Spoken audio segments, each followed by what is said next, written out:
ರಾಜ್ಯ ಸರ್ಕಾರಕ್ಕೆ ಕಂಟಕ ಮೇಲೆ ಕಂಟಕ ಶುರುವಾಗ್ತಾ ಇದೆ. ಸಿಎಂ ಸಿದ್ದರಾಮಯ್ಯನವರ ಸರದಿ ಆಯಿತು, ಈಗ ಖರ್ಗೆ ಕುಟುಂಬದ ಸರದಿ.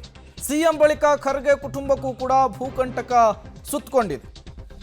ಸಿಎಂ ನಿವೇಶನದ ಇದೇ ವಿಚಾರಕ್ಕೆ ಸಂಬಂಧಪಟ್ಟಂತೆ ಸಾಕಷ್ಟು ಬೆಳವಣಿಗೆಗಳಾಗ್ತಾ ಇದೆ. ಖರ್ಗೆ ಕುಟುಂಬವನ್ನ ಬಿಟ್ಟರೆ ಬೇರೆ ಯಾರೂ ಕೂಡ ದಲಿತರಿಲ್ವಾ?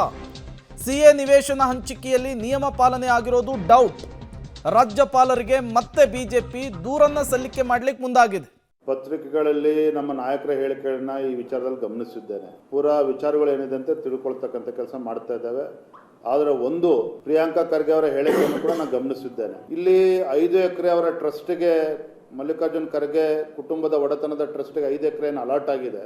ಇದು ಅಕ್ರಮವಾಗಿ ಆಗಿದೆಯೋ ಅಥವಾ ಕ್ರಮಬದ್ಧವಾಗಿ ಆಗಿದೆಯೋ ಎಲ್ಲವೂ ಕೂಡ ಪ್ರಶ್ನೆಗೆ ಅವರು ಉತ್ತರ ಕೊಡಬೇಕಾಗ್ತದೆ. ಆ KDB ಲ್ಯಾಂಡ್ 5 ಎಕರೆ ಲ್ಯಾಂಡ್ ಅನ್ನು ಅವ್ರಿಗೆ ಅಲಾಟ್ ಮಾಡೋಕ್ಕೂ ಮುಂಚೆ ಎಷ್ಟು ಅರ್ಜಿಗಳನ್ನ ಕರೆದಿದ್ರು, ಯಾರ್ಯಾರು ಟ್ರಸ್ಟ್ ಈ ಜಮೀನಿಗೆ CA ನಿವೇಶನ ಅಂತ ಕರೆದ್ರೆ 5 ಎಕರೆ CA ಜಮೀನು ಏನು ಖರ್ಗೆ ಕುಟುಂಬಕ್ಕೆ ಅಲಾಟ್ ಆಗಿದೆ, ಯಾರ್ಯಾರು ಅರ್ಜಿದಾರರು ಇದ್ರು, ಇವೆಲ್ಲವೂ ಕೂಡ ಮಾಹಿತಿ ಪಡೆದುಕೊಳ್ಬೇಕಾಗ್ತದೆ.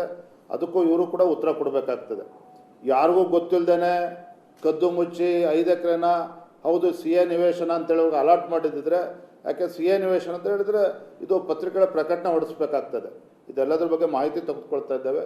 ಬರೋದ್ರಿಂದಲೇ ಮಾತನಾಡ್ತಾ ಇದ್ದಾರೆ. KDB ಏನೊಂದು ಸಿವಿಕ್ ಕಮ್ಯುನಿಟಿ ಸೈಟ್ ಅವರ ಒಂದು ಅಧೀನದಲ್ಲಿರುವಂಥ ಈ ಸ್ಥಳಗಳನ್ನು ಅಲೋಕೇಶನಲ್ಲಿ ಸಂಪೂರ್ಣವಾಗಿ ಅಧಿಕಾರ ದುರ್ಬಳಕೆ ಮಾಡಿದ್ದಾರೆ ಅನ್ನುವಂಥ ಆಪಾದನೆ ಕೇಳಿಬರ್ತಿದೆ.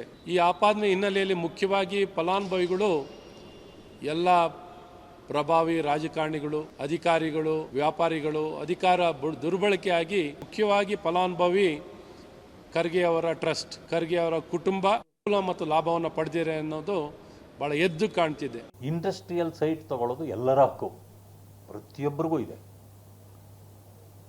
ವ್ಯಾಪಾರ ಮಾಡ್ತೀವಿ, ನಾವು ಇಂಡಸ್ಟ್ರಿ ಮಾಡ್ತೀವಿ, ಯಾರು ಬೇಕಾದ್ರೂ ತಗೋಬಹುದು. CA ಸೈಟ್ ತಗೊಳ್ಬೇಕಾದ್ರೆ ಕೆಲವು ಕಾನೂನುಗಳಿದೆ. CA ಸೈಟನ್ನು ನೀವು ಅನೌನ್ಸ್ ಮಾಡಿದಾಗಲೇ ಯಾವ ಕಾರಣಕ್ಕೆ ಏನಕ್ಕೆ ಇಟ್ಟಿದ್ದೀವಿ, ಎಜುಕೇಷನ್ ಇನ್ಸ್ಟಿಟ್ಯೂಷನ್ಗೆ,